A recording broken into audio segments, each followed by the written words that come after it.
let's jump into this. Hi, hello. So in this Hello. video, I want to talk about all the Sumeru characters that have been released, or all the characters since 3.0. Since 3.8 update has no new characters, and it's pretty clear that Fontaine is coming right afterwards. Definitely. So I thought, why not just make a video about all the Sumeru characters and give my thoughts and maybe even my feelings. Let's do this. Isn't really a scripted video like usual, so I'm just gonna give my own honest opinion on what I think about the Sumeru character. And dude, that is the best way to go about it. Just let your thoughts and opinions flow out of you.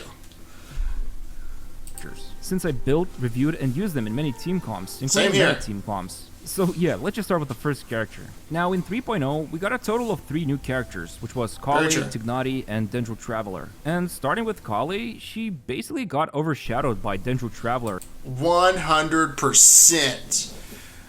100%. Because they knew that Kale, I mean, they obviously knew Dendro Traveler was going to be free, but they knew Kale was going to be free to play, and Kale was so bad.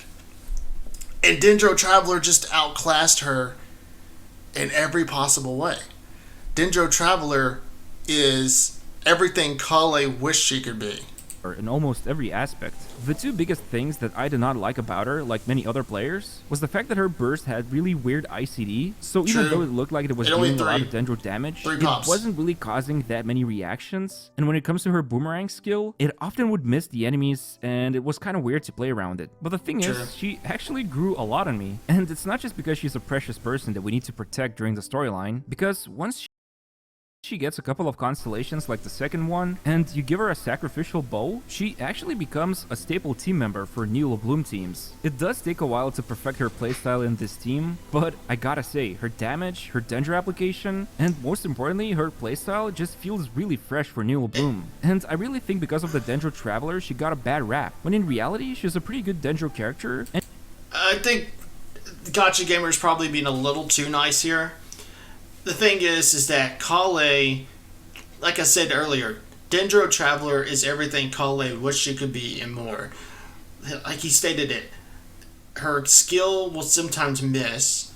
Her ult only, as last I checked, only does 3 applications of Dendro. If you have one of her constellations, it would bump up to 4. But Dendro Traveler can apply Dendro way more times than Kale, and it's a quick skill. All they do is just slash and apply Dendro to any enemies in front of them, and the cooldown on that skill is really quick. You put Sacrificial Blade on the Dendro Traveler, you got 2 instances of a really quick skill, you're getting a lot of Dendro orbs, and you're getting the Traveler's ult back, and you're feeding orbs into your teammates. Like I said, Dendro Traveler is everything Kale wished she could be and more. Even though she does have a really interesting character, and throughout this video, I'm not going to be talking about the characters when it comes to their story. I'm referring to the characters as they are gameplay-wise. I like almost every character story-wise, but gameplay-wise, you got to be a little bit critical. And like I said, Gacha Gamer I think is being a little too nice here. Kale is just not a good character at all. And she's really amazing in Neo Bloom team. Now, on the other hand, Tignati is somebody whose playstyle I appreciated immediately. When you look at it, the next serious spread damage dealer is Alhaitham, and Tignati basically set the standard for spread damage. And by the way, speaking of which, he is on the standard banner, and the amazing thing is that his constellations are super valuable. Like, every single one of them gives him value, and the last one turns him into a disgusting damage dealer. But even at C0, he's a good damage dealer, and more importantly, when it comes to team building, he's actually one of the best units you can use for Quick Bloom teams. Obviously, that's true. I do like his skill. It does take enemies aggro. It does apply Dendro fairly well, and I look at Tignari as a burst spread damage dealer, and he does that really well. So Tignari is just an things do alright balance out character. because on the negative side, you won't be able to use him in Hyperbloom or Virgin teams efficiently, and you will need somebody who applies Deepwood set because he doesn't really want to use it himself. However, the fact that you can use him in Quicken or Spread teams as well as Quick Bloom, I think that he's a very solid standard banner character, and I really appreciate the way Hoyoverse designed him, and that's not something I will see often during this video. Now, Dendro Traveler is basically the best version of Traveler we got in the game right now. Like, right until Nahida, he was basically used in every single Dendro team. That is very true. Before, that's really bright out. And in my... There we go. I will agree to that, and I will second that opinion.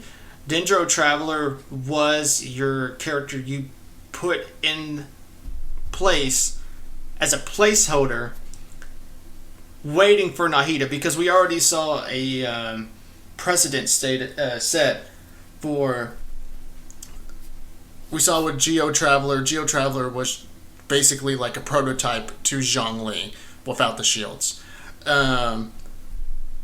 Electro Traveler was a battery type character, which was a prototype before we got Raiden Shogun, who was a really good battery character slash sub DPS.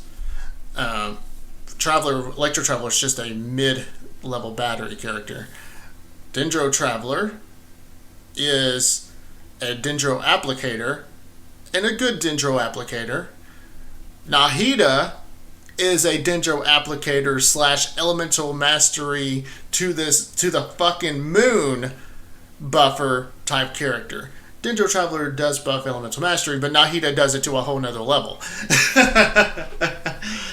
So, like, if you needed a really good Dendro applicator, Nahida would be that character. If you, like, on your second team, like if you're doing Spiral Abyss, you would put in the Dendro Traveler as kind of like, well, here you go, here's a Dendro applicator he still too. remains relevant even until this day, despite the fact we have so relevant. many new Dendro characters like Yao Yao. There is of course the problem with his burst that the enemies can move out from it, and when it comes to Burgeon, you can play him in Burgeon, but you will need to use a Hydro attack on the flower he produces, because as you know it, if you use Pyro on the flower, it just explodes and you lose all the Dendro application. But yeah, I really like the way he was designed and his power level, and I'm hoping in Fontaine we get something similar. Now, Dory, I think that Hoyoverse at this point just trolled us with this character. Everything about her just feels so wacky. On a first look, you would think that she will apply tons of Electro from her burst. But just like with... Again, he's being nice. When he said the word wacky, I'm fairly certain Gacha Gamer was being nice. Her everything about Dory's kit is terrible. Terrible battery type unit. Just mid-level healing. No, it's not even mid. It's terrible electro application.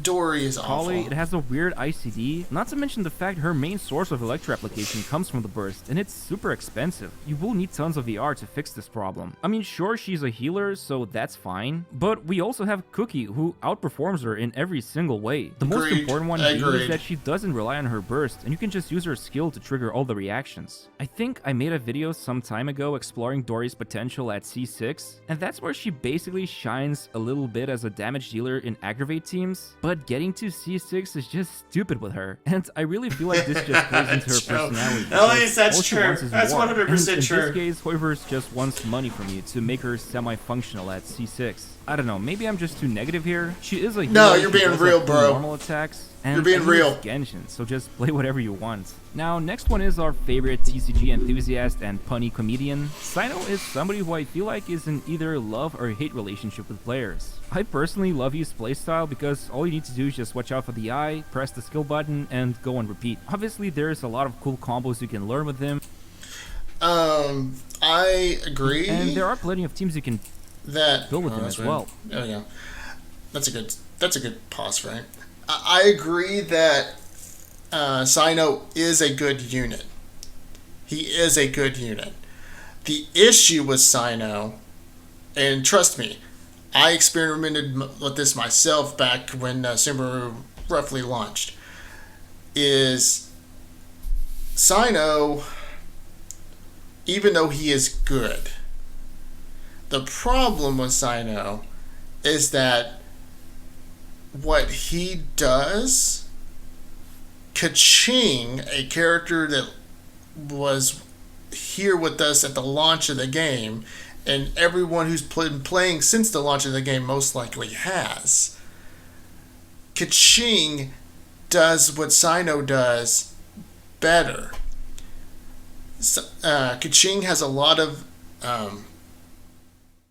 parts of her kit and even her constellations, if you manage to get constellations for Kaching, that just buffs attack, and she also buffs her own crit rate. So Sino has split scaling, and it doesn't hurt him at all.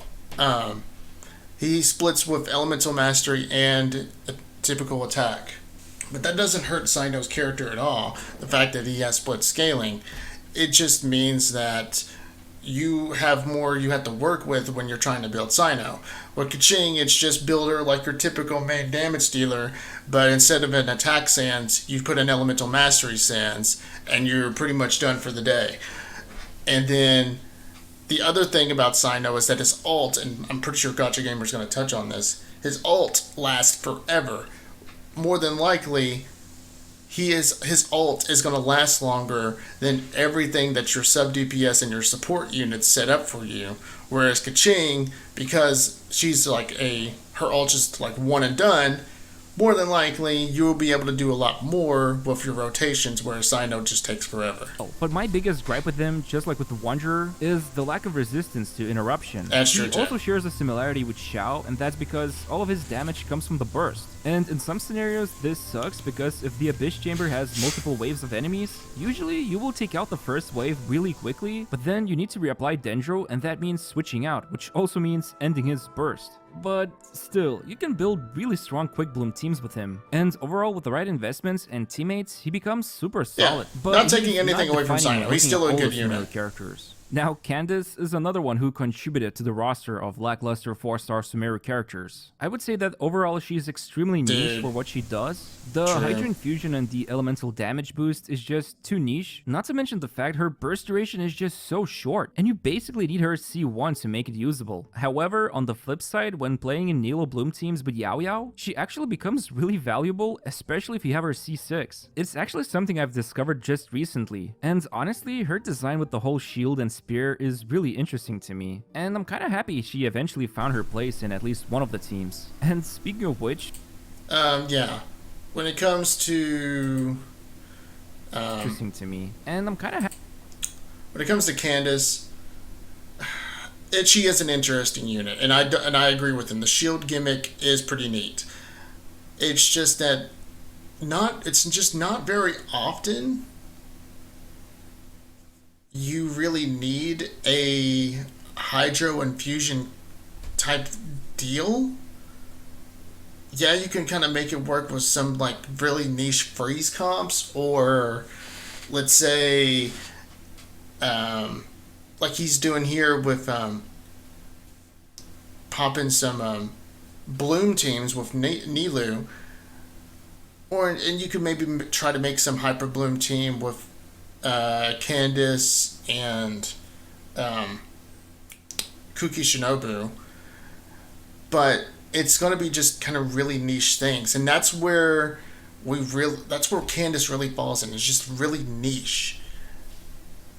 Happy she eventually found her place in at least one of the teams. And speaking of which, Nilo is probably the most defining character of the Sumeru cycle. Taking a Dendro reaction and modifying in a way that it deals a lot of damage really quickly, it's just a really interesting and also rewarding concept that I wish a lot of other characters will do in the future. I know our math lord Jeff, among others, dislikes the fact that you are restricted to building teams from only Hydro and Dendro characters in order to enable Nilo's bountiful blooms, and I can partially agree to this opinion, but And I see both sides, and I even stated it when Nilo first came out, and it was bad when Nilo came out because we had very limited Dendro units to work with Nilo, where if you put Nilo in your team and you want to use her optimally, you have to have a team that just consists of Hydro and Dendro, whereas And the thing is that it's neat. It is neat that she kind of transforms the whole Bloom reaction. If you have Nilou and you want to make Nilou work, it will pay off. It will 100% pay off, especially now that we have more Dendro characters to work with. The problem is that if you're going to get Nilou, you have to invest into Nilou's playstyle.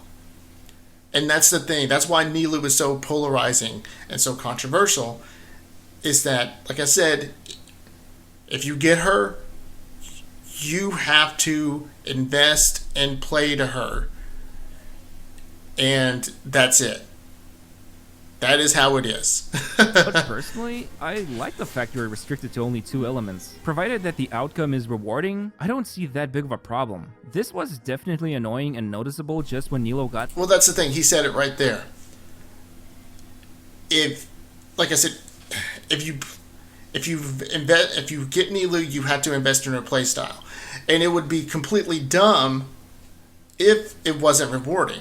If the playstyle did not pay off and it did not give you the results that you are looking to have, then it's going to suck.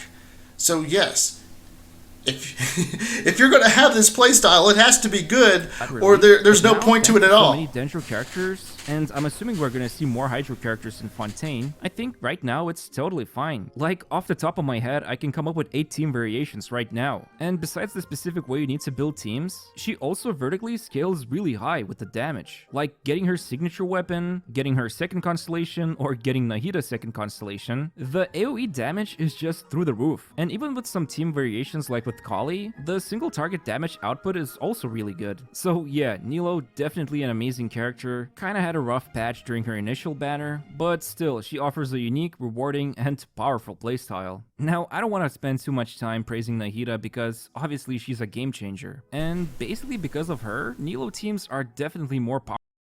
Nahida, like he said, and I 100% agree.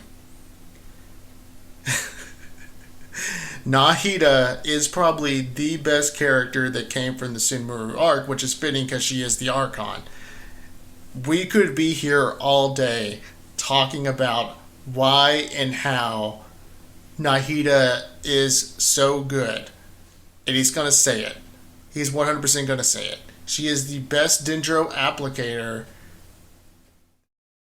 ever. The only character that comes second, and like we're talking distance. Like there are several miles between second and first place. The only character that comes second is Dendro Traveler. And I'm not counting main DPSs. Yes, you could also argue that Alhaitham does really good application, but that's because he is a main DPS. Powerful. She does have this syndrome of suffering from success because every single Dendro character gets compared to her. And that's totally fair, but keep in mind we do have to build 2 teams for the Abyss, unless of course you don't really care about it, and I wouldn't blame you because the latest Abyss cycle is just pure pain. However, the point is, she's the type of Dendro character we all asked for, and God. Now, Layla is an interesting case because I feel like a lot of people...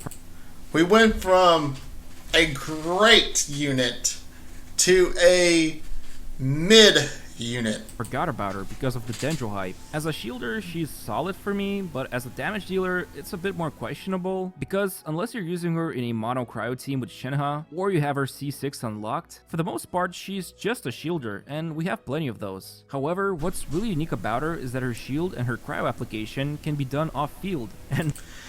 Oh my god. The thing is you never need cryo application, unless you're doing some kind of... Yes, you could do maybe some melt teams with Hu Tao or Diluc or Yoimiya. But it's just mid. And the problem with Layla, where she is a cryo shield unit, she has to be compared to Diona, who is a really good... She has a great cryo shield, and she does healing. And if you have Diona C6, she buffs Elemental Mastery.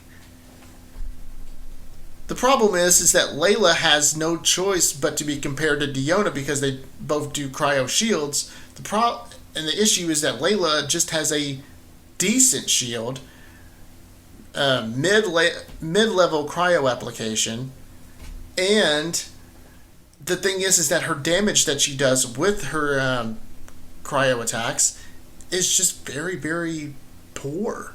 What's funny, as I mentioned, because of the Dendro height, she is actually pretty decent in Hyperbloom variations, also known as Hyperfridge. Still, what's annoying is that her shield viability heavily depends on the first constellation, and I don't have it. But overall, to me, she's a decent and niche character at the same time. Now, Farzad, we can meet there. We can definitely. She's a bait for Hazel, Xiao, and Wanderer mains. The reason I'm calling her a bait is that at C0, she barely functions. It's true. Seriously, her playstyle is even clunkier than Sara's. True. Getting her second constellation is almost mandatory unless you're playing with Hazel because his rotations are shorter. But she still suffers a lot from her horrible energy issues. And the fourth, and more importantly, the sixth constellation are the ones that fix it. Like, right now, she's honestly the most shameless 4-star pay-to-win character. And I don't know what even pay-to-win means in that. It's so true. Oh man, Faruzan. What he's saying here is that when Faruzan came out there, she is a shameless, constellation-hungry character.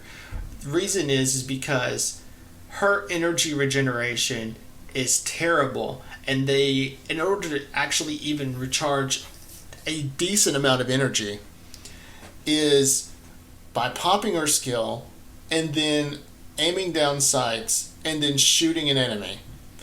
And then if you don't have Favonius Warbow on and you don't put a fair amount of crit on her, you're still just going to get, that's the only way you're going to get enough energy, and that's just a decent amount. You're still, like he showed in his video, you're still only going to get maybe halfway full on your progress towards your ults. The only way that you're going to actually get a decent amount of energy with a C0 Farazan is to put shitloads of energy recharge artifacts on her. And even then, you're just going to come close to just filling up her ult meter.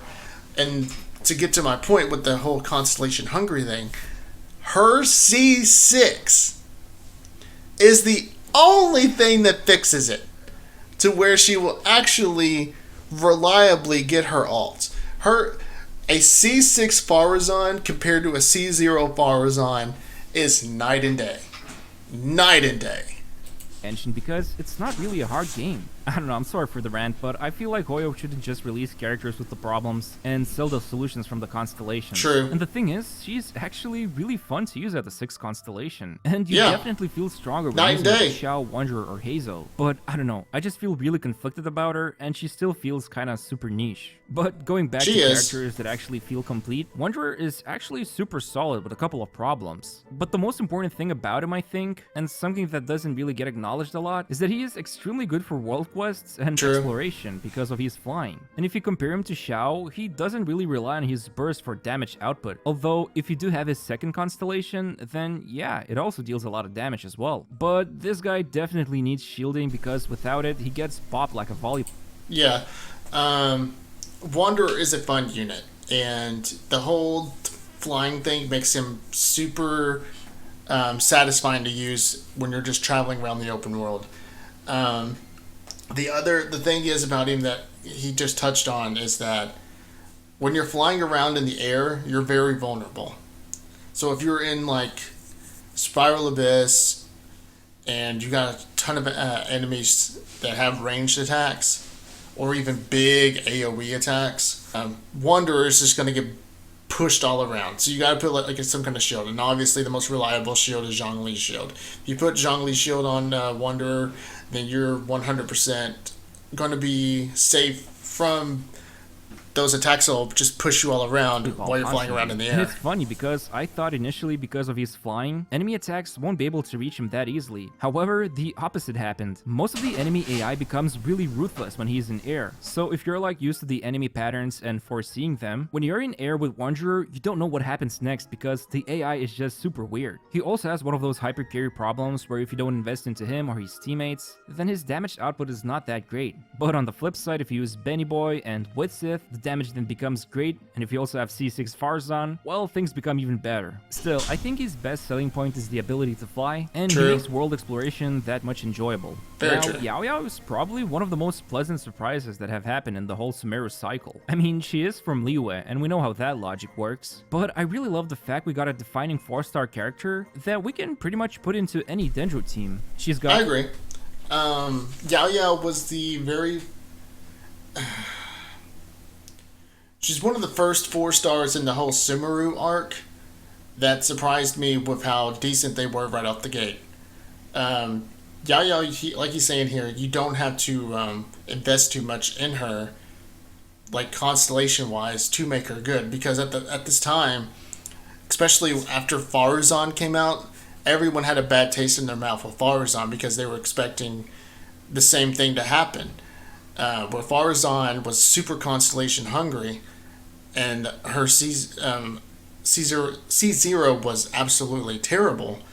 Everyone was expecting Yao Yao to be in a similar state, where at C0, everyone was expecting her to be just terrible and constellation hungry. But in fact, the opposite happened. Yao Yao is pretty much very usable without her constellations. Yeah, her constellations kind of assist in making improvements, but that's it. It's just improvements. It's just building off of what's already there, but what's already there is decent or really good. Got amazing healing from her burst, she has great Dendro application, and most importantly, when she's using the burst, she becomes a total wacko. And yeah, not much needs to be said about her. If you had to choose the first Dendro character you need to start building, then she's definitely the easiest answer. But when it comes to my most favorite character that I enjoy playing the most, it has to be Alhaitham. I know that he is one of the biggest casualties when it comes to Nahida syndrome I mentioned, because if you have her, why do you need him? While his spread damage output is definitely better than Nahida's, well, the thing he does is provide an elemental anybody who asks, well,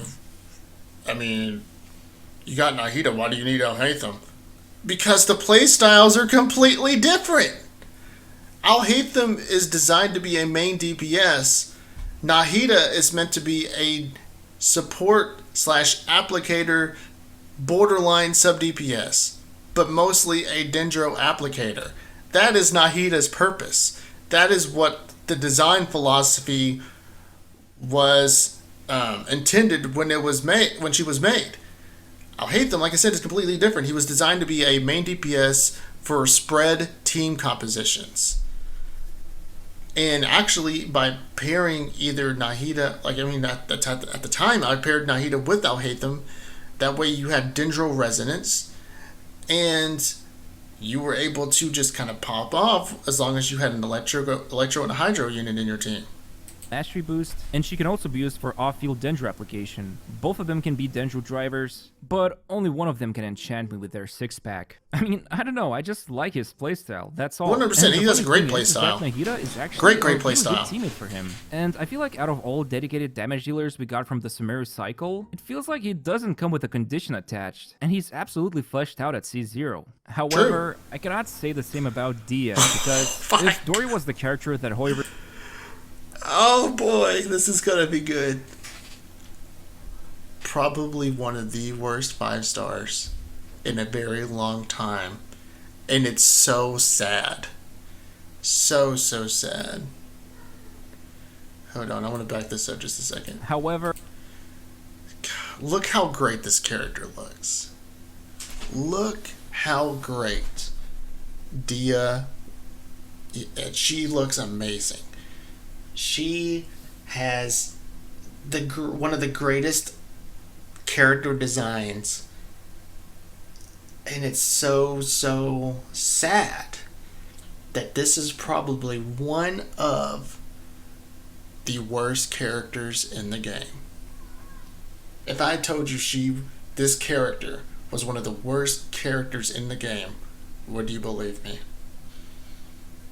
And it doesn't matter if you didn't believe me, because it's unfortunately true. It's so sad. Because when I look at this character, I want her to be good. But unfortunately, I end up getting disappointed. I cannot say the same about Dia, because if Dory was the character that Hoyoverse trolled us with, then Dia was the character that disappointed us. Like, I don't know what happened to her. It's not that her kit is bad, it's just the idiotic damage scalings that Hoyoverse decided to go with. And it also doesn't help the fact if you want to play her as a damage dealer, one of her biggest problems is the good old energy issue, because when she uses her burst, the skill that she deploys disappears, and that's her source of energy. So the only time you stay with her on the field, you're not getting any particles. I get the idea they wanted to create a character with a unique damage mitigation, but even her damage to resistance interruption works in a weird way. The thing is that he's 100% right. This character has two big flaws. Two insane flaws. One, and that was the biggest thing whenever she first came out, was the numbers behind her damage scaling is so low that it's just, you're basically punching every enemy with a wet noodle. Like, you're not doing anything. You're just tickling the enemies. You see this damage, like right here, that this dude's doing? If I used any other character, this little yellowish orangish meter, well, if I used any other character, this would be bigger. This would be like either almost like right around here, or the enemy would already be dead. If I used like one of my best characters, he would already be dead. Like, this meter right here would be gone. But with Dia, because her damage numbers, her scaling is so low, every attack feels like a wet noodle, and everyone's just wondering why. What were they thinking, making her numbers so low? The second thing is that he just touched on, is her skill disappears off the field when she pops her ult. Why? Why does it disappear? And if you say, well, because you can just pop it afterwards because it refreshes it. Well, why doesn't it just refresh the timer on the thing that she puts on the field beforehand? Like, you pop it, you pop her ult then, and then after her ult ends, it just refreshes the timer on the one that's already on the field. Why does it have to go away as soon as she pops her ult? Oh man, it's like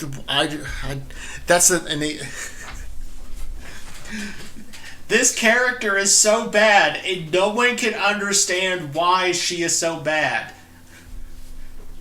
Doesn't last that long, and the part where she provides infinite resistance to interruption comes from the passive talent, and it doesn't last that long. And sure, you can use her in Mono Pyro, but it feels almost the same way as using Xinyan here. And you could use her for Melt Ganyu, but at the same time, it's just not as reliable as Zhongli or C4 Yanfei or others. And I know her damage gets fixed when you get more constellations, and she is on the standard banner, but I don't know, it feels like Hoyoverse missed the mark with her. And the funny thing is, I do love using her, and I am secretly hoping that her damage mitigation becomes more relevant for Fontaine. Man, I really wish my tirade stops now, but what happened with Mika as well? This Chocobo boy has so many issues, from being an energy hogger to non-existent damage. And you could argue that Mr. Gacha Gamer, he's a physical damage booster. And to that I say, is he really? You only really get relevant physical damage boost when there's 3 or more enemies. This sort of gets fixed with the constellations, but the biggest chunk of his damage boost only comes from the C6. And sure, he has the attack speed boost.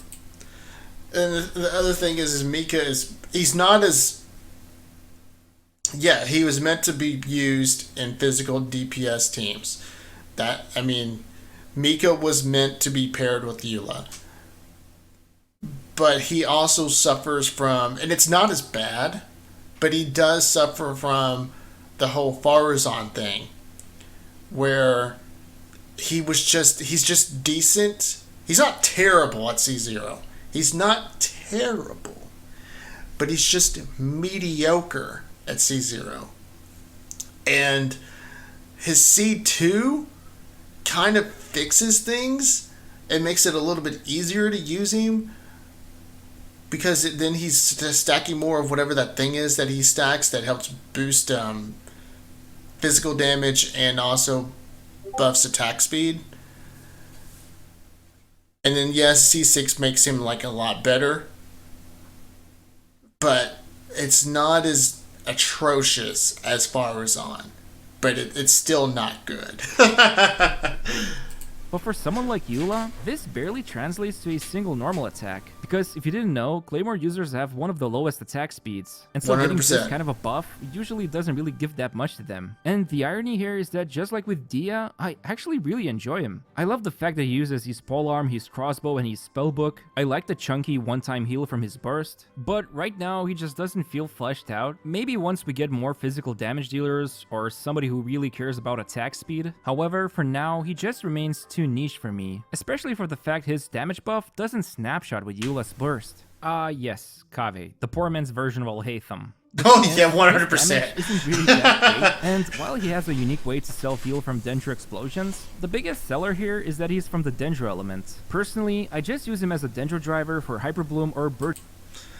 Yeah, Kaveh was he's an interesting main DPS that's meant to 100% be used with like Bloom teams. Teams, and that's basically it. So I think if you don't have a Dendro driver or you need a second one, then just slap on him a Favonia's Greatsword and he's super solid. Now Baizhu and Kaveh, they kind of didn't get a lot of reception because of the content drought from Genshin and the fact that Honkai Star Rail got released at the same time. I also kind of think that Baizhu got released a little too late and the hype died down. But personally, I love using him and I think he has a lot of value.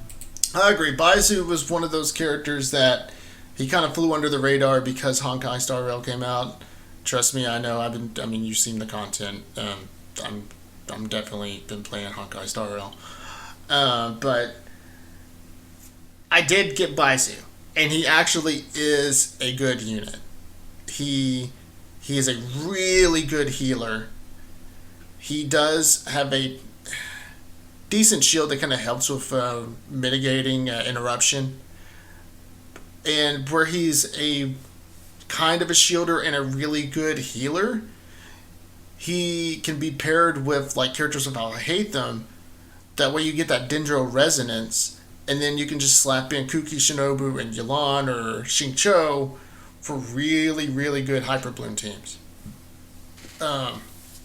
So I've been impressed with Baizhu. Baizhu's been really good. I didn't think initially he would be great as a Hyperbloom driver, but he is. Even though his single target focus from the burst isn't that great for Burgeon teams, but the fact that he heals quite a lot and provides pseudo shielding, which is basically just providing resistance to interruption, he's a solid character overall. However, there is a tiny problem, and that's Yao Yao. She kinda does almost a lot of things similar to Baizhu. Obviously, there are some teams where Baizhu excels and Yao Yao doesn't, where at least she's not as good as him, and so if you had to choose between the two, especially if you got Yao Yao for free from the past event, I would say he is an easy skip, but who am I will agree that if you got Yao Yao and you were on the fence about if you wanted Baizhu or not, yeah, if you don't really feel like you need Baizhu and you got Yao Yao, I understand. Definitely, I could understand skipping.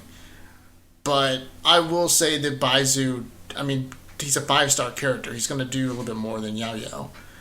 And I just keep Yao Yao in my back pocket if I need a second Dendro healer. Am I kidding? This knockoff of Orochimaru is still a fan favorite for many, and it's fun to use him in Hyperbloom or Nilo Bloom teams. Finally, we have Kirara, and with so many Dendro characters already released, she still manages to stand out. With the shielding and the Dendro application she causes from the Catbox mode, she does end up working pretty well in Quicken and Nilo Bloom teams. But, because she has to stay in the Catbox mode, she can't really trigger attacks from Xingqiu or Yelan, so if you want to use her in Hyperbloom teams, you kinda need to have Ayato or Kokomi. But let's be honest, the real reason why you want to use her is the Catbox mode you can use for the world exploration. Yeah. Honestly, with the amount of undercooked characters we got in the Sumeru cycle, she still feels kinda solid. But at the same time, she's also kinda niche. Although, one thing is clear, she definitely power crept Sayu, just for the simple fact you can use her Catbox mode when climbing. But yeah, world exploration, I can see that. But the thing is that when it comes to gameplay, like combat. I mean, when it comes to combat, Kirara it's just shields and alright Dendro application with her attacks. For me, I personally skipped her because I just didn't see much there. I already got Baizu who does pseudo shielding, so I just didn't really need Kirara. And when it comes to Dendro application, I have Nahida and I have Dendro Traveler. Kirara was one of those characters that where she came in at the end of the party, like, I'm sorry, but everyone else that we wanted here already showed up and they're already doing everything you do, if not better. So why would you need her? So that was the problem with Kirara. Yeah, that's basically my thoughts about all of the characters from the Sumeru cycle. And this is my sort of a pseudo tier list ranking of the characters. And let's look at this tier list. Let's look at this shit. Let's start with the 2 niche. Dory, agree. I would agree with Mika. 100% with Farazan. Poor fucking Dia. Candace. I agree with all of these. And then I would honestly, the thing is that I would take the 2 niche and I would take all the characters he has in niche and also throw them down here too. Kale I would throw down here. Layla I would kind of throw down here as well. Kirara I would actually move Kaveh down here with niche too. Super solid. I agree with Baizu. I agree with Tignari. I agree with Sino. I agree with Wonder, and I agree with Dendro Traveler. Honestly, the only character I would actually move Yao Yao down just to super solid. The only characters I would have in defining are Nahida, Alhaitham, and I would agree with Nilou. Now where Nilou is now that there's more Dendro characters, you can have a really good Bloom team because how she transforms Bloom. And I get that. She does transform a whole mechanic. So I would keep Nilou in defining. That I also did the same when I made the Inazuma characters video. I mean, when looking at it, Nilou definitely felt defining here, since she enables such a strong and unique team comp, and Nahida is basically the best Dendro character we could have asked for, and she's definitely defining. And in my opinion, Yao Yao also deserves a high praise. It's not something we're used to, where we get a really strong, or at least in this case, a really flexible 4-star character. But alright, I am going to to an extent, I will say, disagree with his point here. Just because it was nice and refreshing to get a 4-star character that is actually usable at C0 doesn't mean we should praise it. That should be a standard. I mean, yeah, it's I mean, it's like if I go to work, but let's say I work 5 days in a row, and 4 out of those 5 days I do a terrible job, and then on that last day I end up doing a good job. Should that just completely negate and make everyone forget that I did a terrible job those 4 previous days? No, I mean, 1 out of the 4 days that ratio doesn't add up. Overall, I did a bad job that week. So I should not be praised for that 1 day I did a good job. With Yao Yao, because a lot of the 4-star characters have been terrible, just because Hoyoverse put out one that was actually really good in that time frame, that doesn't negate the fact that the last several have been awful. So no, Hoyoverse and the Genshin Impact team should not be praised, put Yao Yao on a pedestal just because she was the oddball in a group of terrible 4-star characters. So I'm sorry. I mean, I will agree that Yao Yao is good, But I will not say that we should put her as a defining unit, because she outshined several terrible units at her caliber in the past. No, that's not how that works. Character. And as for Lahatham, I'm not really sure if he's defining or just super solid, but out of all dedicated damage dealers from this cycle, he just feels really good and fleshed out. And as for the rest of the characters, they're either super solid, some are niche, and some of them are really niche. Like, honestly, if I compare my feelings from this video to Inazuma's I did, I feel both of the cycles felt satisfying, but I would be leaning towards more Inazuma in this case. I don't know, the characters felt a bit more different, but obviously the saving grace of the Sumeru cycle had to be the Dendro reactions. And they were a huge game changer for the meta and just in general for the gameplay as well. But still, I feel like I had more disappointments with the characters from Sumeru than from Inazuma, but who knows, maybe Horrorverse has a plan where they release some kind of a content that makes those characters better, although I'm not really a huge fan of this. But overall, I liked Sumeru, I liked the characters. You know, it's kind of a weird feeling to see the game going in a different region again. The game is almost 3 years old, and it feels like only a couple of days have passed. Anyway, I hope you enjoyed the video. I'm sorry if I ranted too much here, but you know, I like Genshin, I like talking about it, but most important of all, I feel really thankful that you guys keep supporting my channel, and that makes me really happy, and I'll continue making more videos. Thanks for watching, and see you next time. A lot of this was really good, and for the most part, I 100% agree with what Gacha Gamer had here.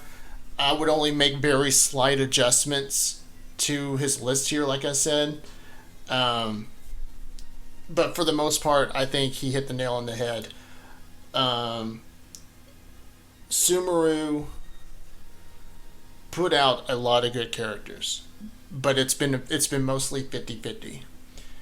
I mean, if you look here, there's between the niche category and the solid and defining category, it's almost dead even. Like the solid has like just one more character than the niche, and in fact, like I said, in my opinion, I would move Kave down here just to niche. But it's been a very 50-50 year. Like I said, great video. Definitely check out Gacha Gamer. He makes really good content on Genshin, Star Rail, and other gacha games. Definitely check out this video. I'll have it linked down into the description so you guys can check it out for yourselves, or if you want to go over and give him a like, or subscribe to his content. And while you're at it, definitely hit the like and subscribe button on while you're here. Head down to the comments if you want to give me your suggestions or thoughts on the Sumeru characters. I will probably check out his Inazuma video because I'm very intrigued to see what he thought about the Inazuma characters. So definitely head down to the comments if you want to see me react to his Inazuma video. And like I said, hit that like and subscribe button. Let me know in the comments down below what you thought of this, what your thoughts are on the Sumeru characters. And thank you so much for hanging out with me, and I'll catch you guys later.